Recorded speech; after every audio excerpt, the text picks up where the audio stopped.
আজকে আমরা পড়ব ক্রিকোথাইরয়েডমি। ক্রিকোথাইরয়েডমি সেটা একটা এমার্জেন্সি প্রসিডিউর। এটা কখন করা হয়, এটা কিভাবে করা হয়, মানে ক্রিকোথাইরয়েড মেমব্রেন যেটা আছে, মানে এটা থাইরয়েড কার্টিলেজ আর এটা হচ্ছে ক্রিকয়েড কার্টিলেজ। এই ক্রিকোথাইরয়েড মেমব্রেন যেটা আছে সেইটাতে একটা টিউব প্লেস করা হয় এবং এই টিউব প্লেসটা সাধারণত সার্জিক্যাল ইনসিশনের মাধ্যমে প্লেস করা হয়। তার ফলে কি হয়, তার ফলে একটা অ্যাক্সেস তৈরি হয়, এয়ারওয়ে অ্যাক্সেস, এবং এয়ারওয়ে অ্যাক্সেসের মাধ্যমে অক্সিজেন এবং ভেন্টিলেশন করা সম্ভব হয়। এটা সাধারণত যখন আমরা can not intubate, can not ventilate সিচুয়েশনে থাকি তখন এটা অনেক উপকারী। এটা একটা লাইফ সেভিং প্রসিডিওর এবং এটা একটা টেম্পোরারি প্রসিডিওর, মানে এইটা করার পরে সেটা ফলোড বাই ট্রাকিওস্টমি করতে হয়।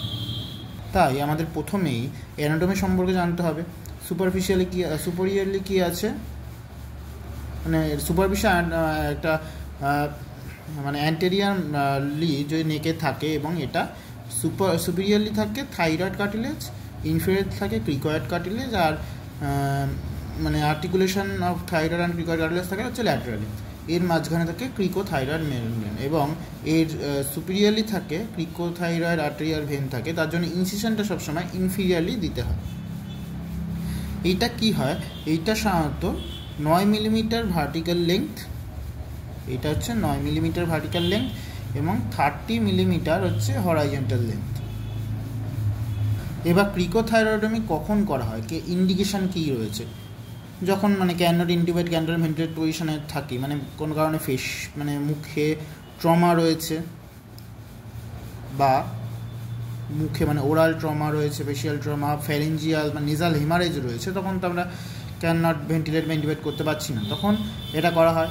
বা ফেশিয়াল মাসেলে স্প্যাজম আছে বা ল্যারিঙ্গোস্প্যাজম আছে, আপার এয়ারওয়ে যেটা আছে সেটাতে স্টেনোসিস আছে বা কনজেনিটাল ডিফর্মিটি আছে বা ট্রিসমাস যদি থাকে বা ক্লেন্স টিথ থাকে তাহলেও ইন্ডিকেশন, বা টিউমার, ক্যান্সার আর other disease process or trauma causing muscle.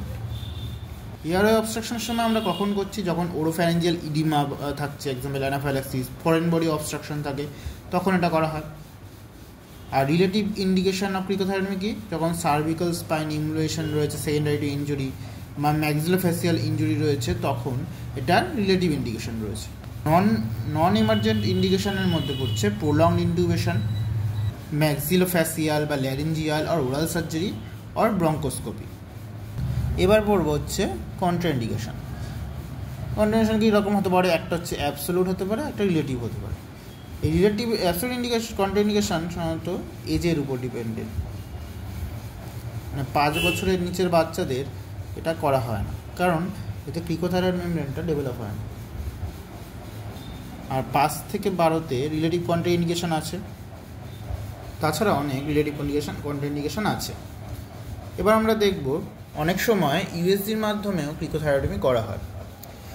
কীভাবে করা হয়, মানে স্টার্নাল যে নচটা আছে, এই স্টার্নাল নচের 2 থেকে 3 সেন্টিমিটার উপরে যেতে হবে, এখানে হরাইজন্টালি ধরতে হবে ইউএসজি প্রোবটা। তাহলে আমরা ধরো দেখছি এরকম ইউ শেপড, ঠিক আছে। এবার ল্যাটারালি যেতে হবে, ল্যাটারালি দেখলে আমরা এইরকম একটা মানে অর্ধেক ইউ পাবো। তাহলে এই অর্ধেক ইউ যখন পাবো তখন এই মানে আমরা এরকম হরাইজন্টালভাবে যেটা ছিল সেইটাকে রোটেট করে ভার্টিক্যালভাবে প্রোবটাকে প্লেস করব। তাহলে আমরা দেখব এরকম কতগুলো string of pearl appearance tracheal ring থাকবে, তারপরে থাকবে একটা বড় রিং ক্রিকয়েড কার্টিলেজ, তারপরে যেটা থাকবে হচ্ছে ক্রিকোথাইরয়েড মেমব্রেন, তারপরে হচ্ছে থাইরয়েড কার্টিলেজ। আর প্যালপেশনের মাধ্যমেও ক্রিকোথাইরয়েড মেমব্রেনটা বোঝা সম্ভব। অ্যাডামস অ্যাপেল যেটা দেখব, মানে মোস্ট প্রমিনেন্ট পার্ট, সেটাকে ধরে আমরা থাইরয়েড কার্টিলেজটাকে বুঝতে পারবো এবং নিচে যেয়ে মানে ক্রিকয়েড কার্টিলেজটাকে বুঝতে পারবো। এর মাঝামাঝি অংশটা হচ্ছে ক্রিকোথাইরয়েড মেমব্রেন। ডিফিকাল্ট কখন হবে ক্রিকোথাইরয়েডমি, ডিফিকাল্ট হবে স্মার্ট যদি হয় তাহলে ডিফিকাল্ট হবে। স্মার্ট মানে কি, কোনো কারণে সার্জারি হয়েছে, আগে নেক সার্জারি বা কিছু হয়েছে, মাস আছে ওই জায়গাটাতে, বা অ্যানাটমিক্যাল অ্যাক্সেসটা অন্যরকম হয়ে গেছে ওবেসিটির জন্য বা অন্য কোনো কারণে অ্যানাটমিটা অন্যরকম, বা রেডিয়েশন হয়েছে ওই জায়গাটাতে, বা ওই জায়গাটাতে টিউমার আছে, তাহলে ক্রিকোথাইরয়েড মেমব্রেনটা ডিফিকাল্ট। কীভাবে প্রিপেয়ার করতে হবে? প্রিপেয়ার করার জন্য প্রথমে কাউন্সেলিং করতে হবে, তারপরে ইনফর্ম কনসেন্ট নিতে হবে যদি এমার্জেন্সি সিচুয়েশান না হয়। এমার্জেন্সি সিচুয়েশান হলে দরকার হলে করতে হবে। এমার্জেন্সি সিচুয়েশান হলে তখন কী করতে হয়? এক্ষেত্রে মানে যে কিটটা রয়েছে কুইক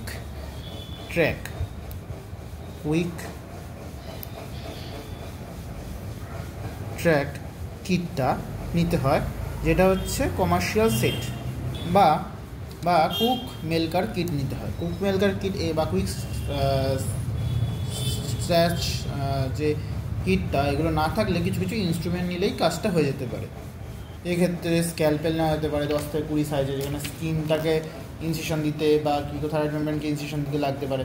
ট্রাকিয়াল টিউব লাগতে পারে, ট্রাকিয়াল ইন্ট্রোডিউসার লাগতে পারে, ট্রাকিয়াল ডায়ারেটার লাগতে পারে, ট্রাকিয়াল হুক লাগতে পারে, সাকশন ক্যাথেটার লাগতে পারে, 10 ml সিরিঞ্জ লাগতে পারে অ্যাসপিরেট করে দেখার জন্য, ক্লথ বা টাই লাগতে পারে, যার মাধ্যমে এটা বেঁধে রাখতে হবে টিউবটাকে সেই জায়গাটায়।